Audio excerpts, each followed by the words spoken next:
My name is Sakaya Margaret Yoshida, and I was born in Oxnard, California, and July 21st, 1935. And now I live here in this town. I attended school in Oxnard. Then we were put away in camps from if we were Japanese, and we were in Arizona camp there for I don't know how many years, but then we went back, and my grandfather had some people that did not have to be moved away, and so they got to keep their home. But everything, the Japanese people had to throw pretty much everything away or bury it or do something. We had very little. But while we were in camp, we got to buy a dress or two through the calendar. I mean, those catalogs.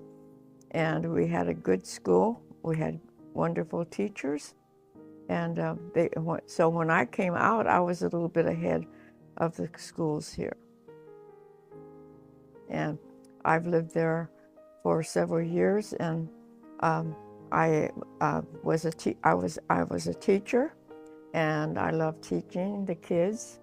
And I don't know, teaching is my job, and I love it. And the kids were wonderful, and the parents were wonderful. Even though I was of Japanese origin, they were kind, and I had no problem after I came back about being Japanese. I went to the college in Santa Barbara because it was a school that really had good things about teaching. Good teachers came out of there. That was their importance. And so that's where I went to college. And I went back home, and then I started teaching. I kind of didn't want to really teach after I started teaching because I just loved staying home. But I did go back because my parents and the man that was my son took care of my Sunday school things. They both asked if I'd do it, and said it was okay. So I obeyed them, and I had a wonderful time teaching. And I've been teaching. I taught for several years, different levels. Wherever I was needed, I taught. I taught a lot of grades because wherever I was needed, I taught. Because sometimes they needed a 8th grade teacher. I would take on, how they separate subjects, and I would help there. And I just helped wherever I needed. If my teacher, the principal, or my husband said to do it, I would do it, even if I didn't know anything. I didn't know anything about it. Okay, I don't go and say I want to teach 3rd grade. If they said we need you for 3rd grade, I'd do it. That's the way. So I had a level of different school ages I've taught, and everyone I loved. I'm going to go into how and where we landed up and where I was a teacher and what happened to us during the war. So we were taken, we had to go, and we were taken to camps that were they weren't really ready for us because came all of a sudden.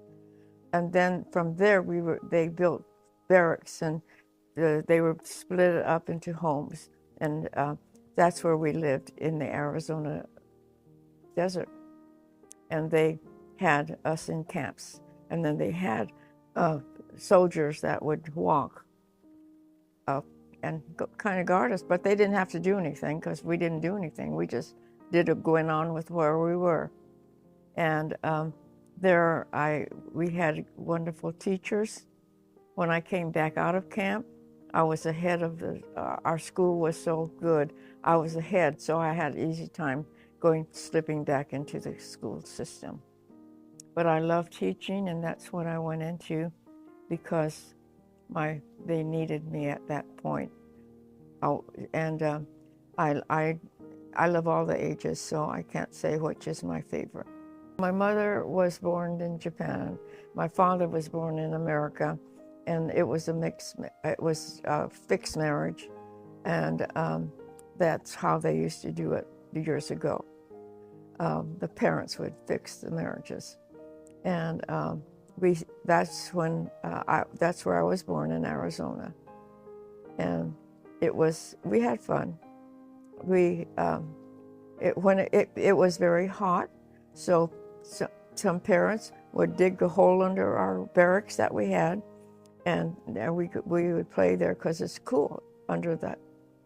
And but we did live in barracks, and they put them in groups, and so we had a group of certain ages, and I mean wherever you came from, and then they fed us our food. We went to a certain place where they cooked the food, and later on if you wanted to go home and just eat with your family, you could do that. You couldn't bring it home and just stay and eat with your family, which we did often. And we as children had the whole area to play with. We never got bitten by a snake or anything, and we had no protection about it, but God protected us. And I don't know, we just went up the mountains and played and everything, and nobody ever got bitten. And I thought about that, and I thought, well, God protected us. Because, you think people would get bitten, right? And when we had a movie, we sat down on the ground on blankets, and they had a big screen, and that's what we did. We had wonderful teachers for school, and so when I came back to the state, to California, to go into classes, I was ahead of them, and I knew my multiplication and all of that, because, Japanese love education, and they did. We had wonderful teachers that taught us, and when we came back, most of the people we fit in. Sometimes I was not allowed to go into somebody's house, but I just let that go. What else could I do? My mother's name was Mie, and my father's name was Tsutomu, going by Tom. He was born in the States. My mother was born Japanese, fixed marriage, okay? And because that was what was going on at that time, Japanese, that's their culture. And then I was born here in the States, and my other brothers and sisters were, and then I had a sister and a brother, and then I had 2 stepsisters and 1 stepbrother. So we had a nice family, and we lived, when we were shipped out. First we stayed at the stables because they weren't ready for anything, and then we were shipped out when they and we were in Arizona in the desert. They had barracks, and those barracks were split up into homes and into families. So we as children played out in the desert, never got bitten by a snake or anything at all, climbing the mountains and enjoying. We did have films they brought in, and you sit on the ground and watch the film. And they fed us in barracks, in a place where everybody could go and eat there, or they could take it to their home and eat at home as a family. And that's what my family did. And because we were out in the desert, it was very, very hot, and they arranged in the barracks to have some air conditioning, which helped us. I went to school there, and let's see, what else did I say? Okay, I went to school there, and when I came out, I went into the regular school, and I was ahead of them because the Japanese really love education. We had wonderful teachers, and I was ahead of the school in math and different things. That's what I remember. And I had 2 dear teachers that were so lovely and kind, and took me in just for personal little things, like taking me to the beach. I had never seen the beach, and I just loved those 2 ladies who were teachers for me, and other men too, and women. There was one family that I know of only that was Caucasian that went into the camps with their because it was a mixed marriage, and they went into the camp. But that had to be their decision to do that. They did not have to go into the camp. I remember that vividly. And when we played, it was hot. We didn't have much, and for a long time. So we buried. We dug little cellars, we called them, and that's where we played in the hot sun. It was great because our houses were built up off the ground, and then when we ate, we were served at a mess hall, we called it, and they served good dinners for us. And well, and when the war was ending and it was not really bad at all, we could go out of the camps and have our own homes, and that's where we went. A lot of us went to certain places because there were barracks that were built there for us to go to. Now as it was very hot, a lot of us didn't have any money, and so we would dig cellar, we called them, and that's where we prayed because it was so hot in the desert without anything. And then for eating, we could go to the mess hall and eat together. They cooked it and provided all the food, but we could also take it home to the home where you lived and eat it with your own family, and that's what my family chose to do. We ate as a family unit, and we as children walked all those mountains. Nobody ever got bitten, snakes going around, lizards, whatever. And I said to myself, thank you, God, for just keeping us safe, because we ran all over the place in the mountains, and nobody had bitten. They had a unit that I'm not sure about how everything happened, but I know that the Japanese people were not being used even in the army, even if we were citizens of the country. But from my understanding, the young men wanted to get into the fight, to fight for our country, America. And so they formed a unit of Japanese people, and they went into the Europe place because Japanese, they want, that. And that's where they fought. And I remember that one time down in Texas, they had gone into where they were, even the people that were there just visiting, they were caught in the fire, and they were also put in jail, as well as anybody else that they. And so they went in there, and they formed a unit, and they went out there and freed and let the Texas people go. And I remember I wondered about why one time they were having a celebration for the old unit, and I found out that was why, because they came in and rescued those people. Even if they were visitors, they were put in prison. And so the people there in Texas were so appreciative of that. They had a reunion one year and had a little get together for them, and that's how I found out about it. So I know that, and I guess they were frightened that because we're Japanese orientation, and that's what we were, that they were afraid that they would not really do what they needed to do, because they would not take them. They formed their own unit and went in. Oh, well, I'll tell you what, we were experiencing the blackouts, because that we were still out then, and that we had to go down and all lights out and all that stuff, and that helped a little bit, but I don't know.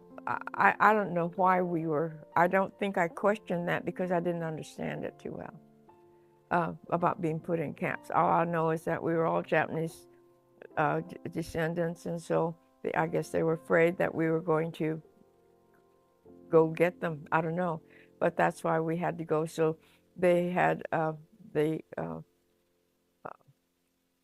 where they keep the horses and things, And that's where we stayed until they could build the barracks for us to go to live in. And we were sent to Arizona. Do you have any recollections with Japanese culture? I do because, yes, I do. I mean, it was real. To help. Tell me about that. I just remember that that happened, and because we were out, I think we were out of camps then, but I remember that they were not unkind to us at all. But anytime they thought that there was something, they would, be aware of it, make us aware of it. But the camp was the only thing that I really, really understand about, because I was a little bit older and we had our special schools. I went to college in California, and that's where I taught. Not at the college, but in California. And when did you meet your husband? How did you meet your husband? Well, what happened was at Oxnard, they built a new Air Force base. They called it Oxnard, but it wasn't quite right in Oxnard. And that's where he came, and he was settled there for a while. But I had met him before because the Japanese culture in our Sunday and church and things, we would have camps and learn more about Jesus, and we got to go to the beach and stuff. So that's where we were, and that's why they came to our area, and that's where he came. He was there. All of a sudden, there was a air base that was built there, and that's where he came. Why, my husband's name was Hiroshi, but we called him Hiro for his nickname. And he had gone in, and he was enlisted in the American Air Force, I think it is. But anyway, and I was living in Oxnard, and right there between LA and Oxnard, they built a brand new Air Force base place for them to come. And that's where he got taken to, and that's where he was listed. And I had met him before because we Japanese, we love to go camp. And so we had camps for girls and Japanese church people, children that we could go to. We learned about Jesus.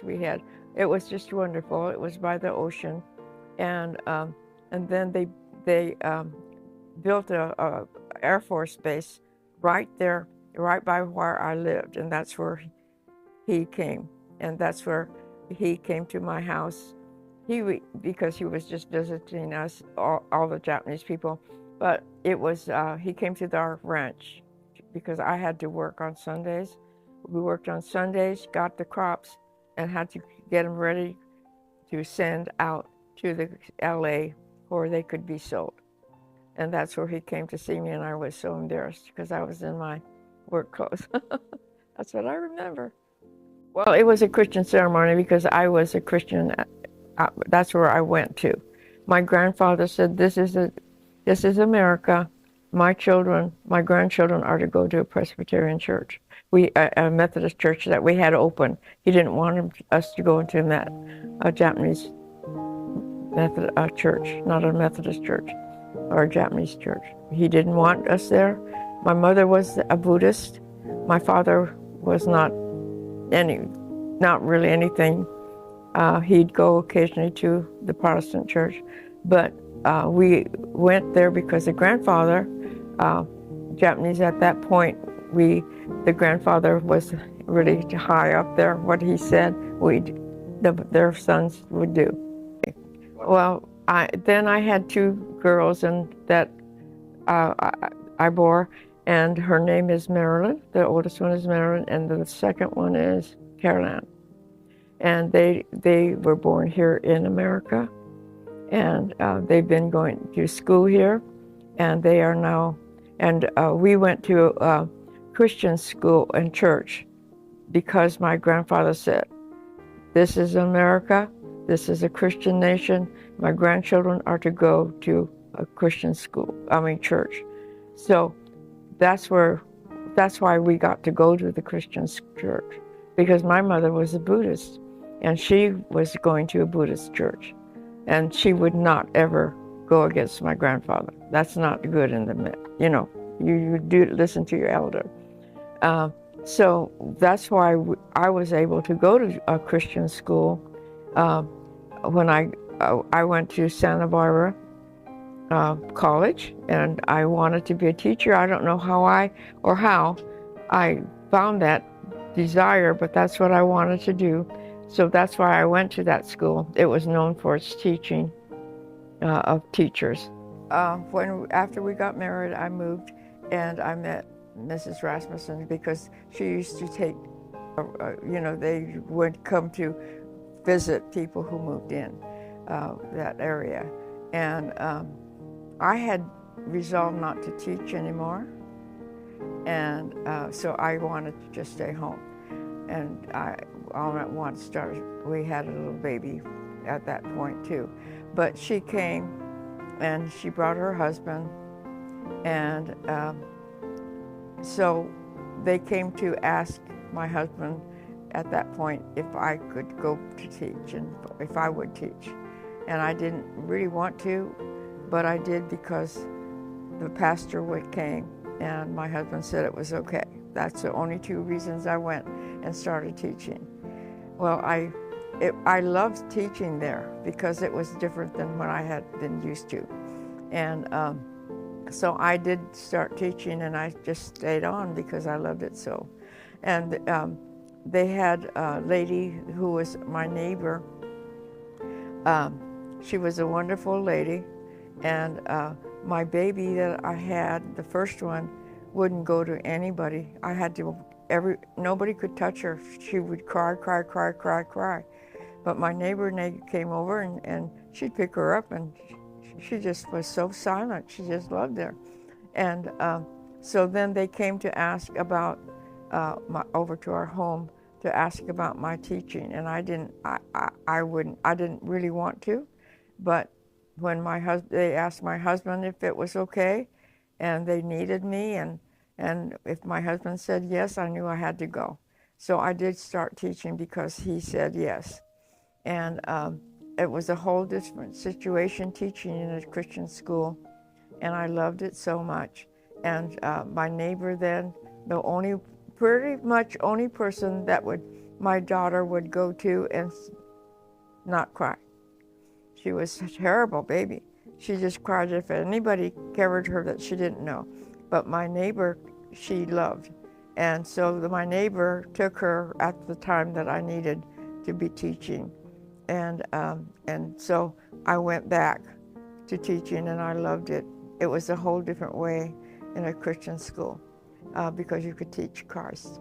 And that's why I went back, because my husband said I could go back to teaching too. But I did not. I had to be careful at the very beginning. I only taught half a day because that's all I wanted to leave my daughter. So that's how I got back into teaching. Otherwise, I would have quit. Marilyn, my daughter, was a crybaby, and no one could carry her except us as a family. And my neighbor, she just fell in love with my neighbor, and she let her carry her, and all of that, and stopped crying. And so when I went back to teaching, my neighbor said she would keep her during the hour and a half or whatever time I taught. And so Marilyn was happy, and that made me able to teach.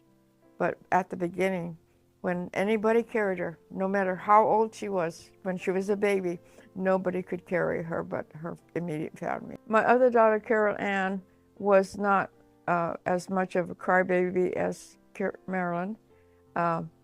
She grew up, and she loved and now she's serving the Lord. And she's a wonderful mother. She's just like my other one, Carol Ann, and Gloria Ann. And I'm proud of both girls.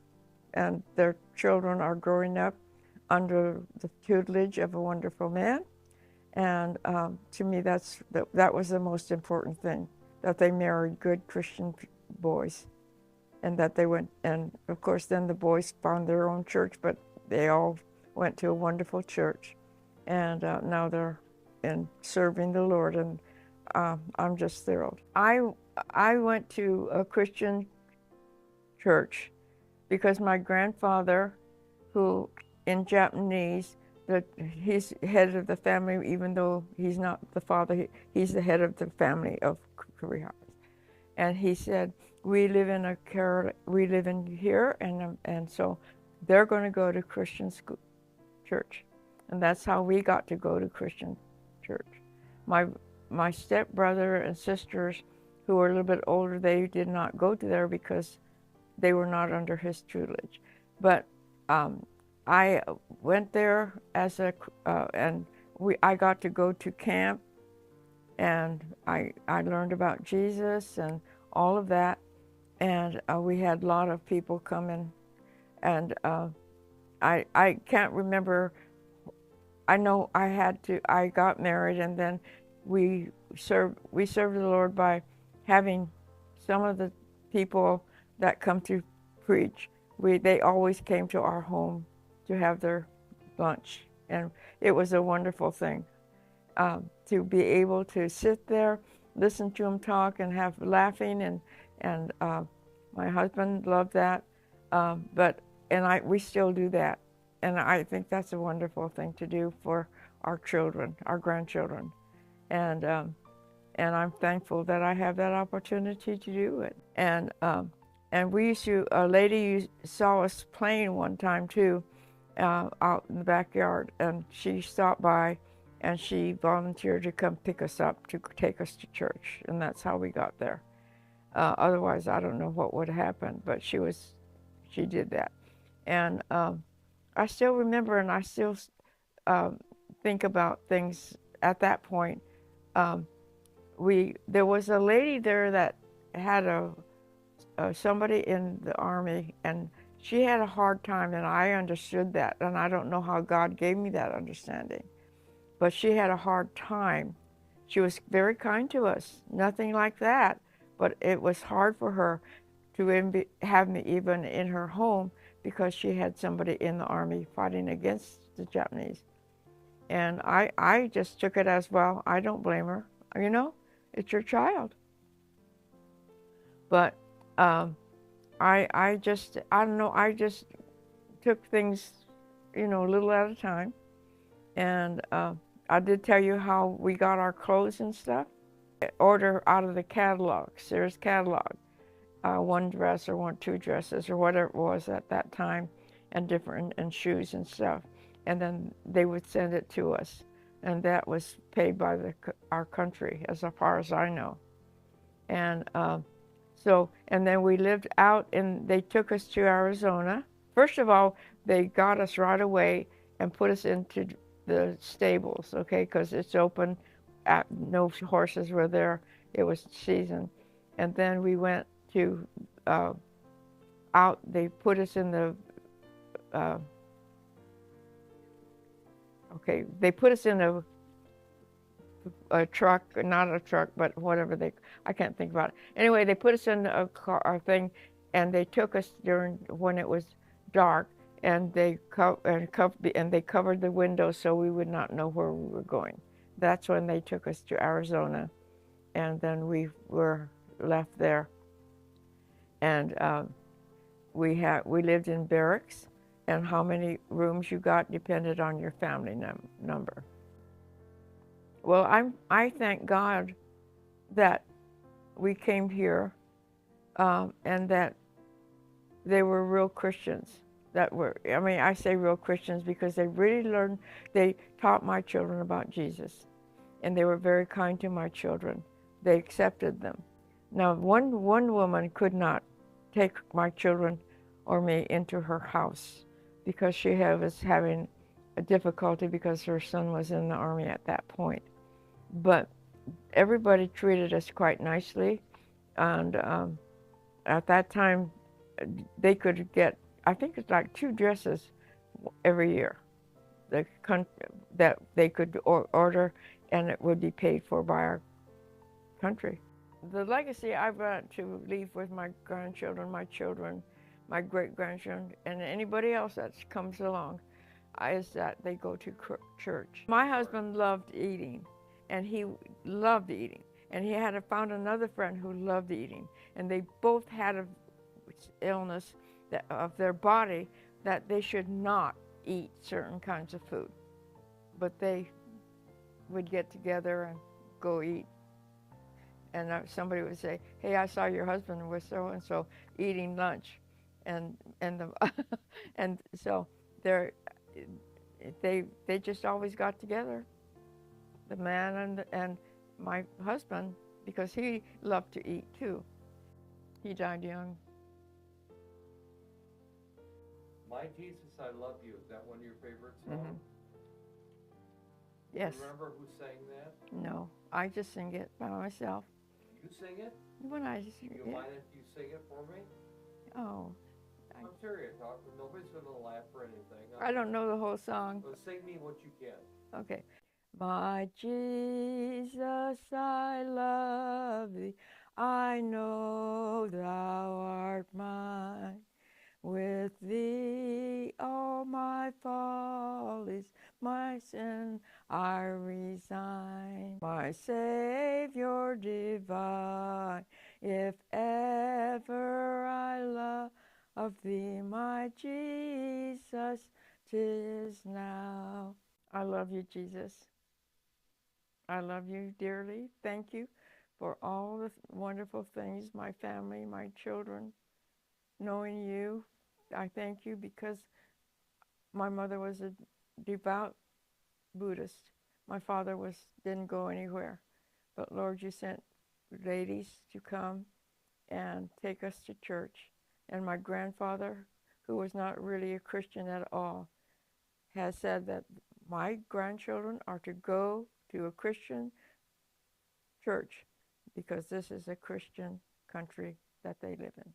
And that's why I got to go to church in a Christian, and I'm a Christian today.